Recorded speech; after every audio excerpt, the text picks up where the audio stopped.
और याद रखें,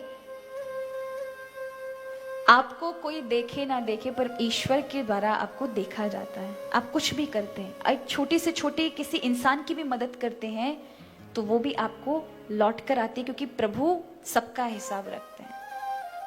एक डॉक्टर था, उसके हॉस्पिटल में एक मरीज आया, बड़ा कष्ट में था।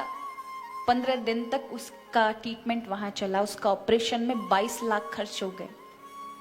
पर डॉक्टर ने कह दिया था इस व्यक्ति की एक भी मेडिसिन का पैसा नहीं लेना है, जब ये ठीक हो जाए तो मेरे चैम्बर में भेजना। खुद डॉक्टर ही सुबह शाम उसकी देखभाल करता था।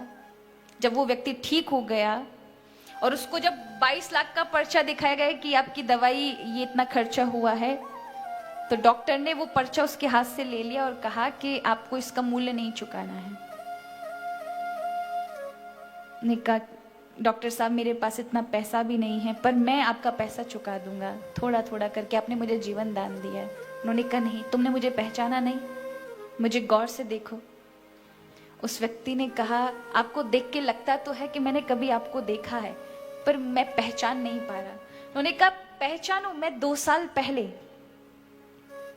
एक जंगल के रास्ते मेरी गाड़ी रुकी हुई थी, मेरे पूरा परिवार वहां था और उस जंगल में सांझ हो रही थी, गाड़ी के टायर पंचर हो चुके थे। उस समय मुझे एक मदद चाहिए थी, लेकिन वहां कोई उपस्थित नहीं था। मेरे बच्चे, हम सब डर रहे थे उस जंगल में कि किस प्रकार से हम यहाँ से बाहर निकलेंगे।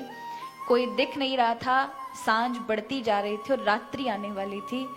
हम उस जंगल में किस प्रकार से रहेंगे, बड़ा खतरा महसूस हो रहा था।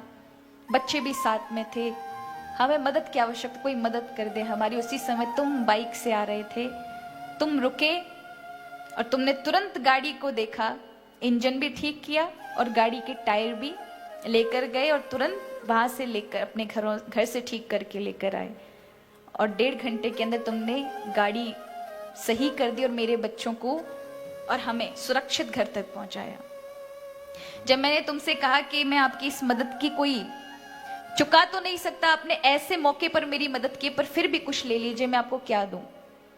तब आपके वो शब्द थे जो अब तक मैंने अपने जीवन में संकल्प लेकर बना रखे और अपने आजीवन बनाकर रखूंगा। और वो शब्द थे कि मैं आपत्ति में पड़े हुए मनुष्य की मदद के अलावा कुछ उससे नहीं लेता, सिर्फ और सिर्फ मुसीबत में पड़े हुए इंसान की मदद करता हूं और उसके बदले में मुझे कुछ नहीं चाहिए, क्योंकि इस मजदूरी का हिसाब मेरे परमात्मा रखते हैं। तो ये सच है कि उस मजदूरी का हिसाब परमात्मा ने रखा और आज मेरे हॉस्पिटल में तुम एडमिट हुए और मैंने पहचाना। इसलिए ये पैसा मैं नहीं लूंगा, क्योंकि आज अगर मैंने लिया तो मेरी मजदूरी का हिसाब परमात्मा नहीं रखेंगे। इसलिए मैं ये, क्योंकि आपने उस आपत्ति समय में मेरी मदद की थी, तो आज मैं ऋण मुक्त हुआ और मैंने आज आपकी ये मदद की है। मेरी इस मजदूरी का हिसाब जरूर, जिस तरह से आपकी मजदूरी का हिसाब आज परमात्मा ने किया है 2 वर्ष बाद, मेरी भी मजदूरी का हिसाब वो रखेंगे। मुझे भी जब आवश्यकता होगी तो वे मेरी भी मदद करेंगे। और ये सच है कि कर्म जो आपके सत्कर्म हो जाते हैं उनका हिसाब भगवान ही रखते महाराज। मनुष्य तो केवल हम देखने के लिए, दिखाने के लिए भले ही दे दे, लेकिन मनुष्य ज्यादा से ज्यादा कितने दिन अपनी दी हुई चीज को याद रखेगा या दूसरे कितने दिन याद रखेंगे। लेकिन ईश्वर की नजर में जो चीज छप गई वो महाराज चाहे अब हजारों जन्म लेने फिर भी नहीं वो मिटने वाली। हमने कितने सारे जन्म लिए होंगे, हमें कौन सी ज्यादा दिन बात याद रहती है। आज की बात याद है, 10 दिन बाद पूछा जाए कि आज 1 घंटे पहले आपने क्या सोचा था, 15 दिन पहले, तो आपको कुछ पता नहीं है। अगर आपसे पूछा जाए आज से 4 दिन पहले शाम के 4 बजे आपने क्या निर्णय लिया, क्या विचार किया था, कुछ याद नहीं, क्या खाया ये भी याद नहीं रहेगा। फिर आपने बुरे कर्म ना किए हो, अच्छे कर्म ना किए हो, इसका लेखा जोखा आप कैसे कह सकते हैं कि अपने जीवन में कभी हमेशा अच्छा ही किया, बुरा नहीं किया है। बहुत बार ऐसे पड़ाव आते जीवन में कि हम बहुत कुछ गलत कर जाते, लेकिन हमारी स्मृति पटल पर नहीं रहता। लेकिन भगवान ने हमारे मन में ना एक बहुत बड़ा स्टोर बना रखा है।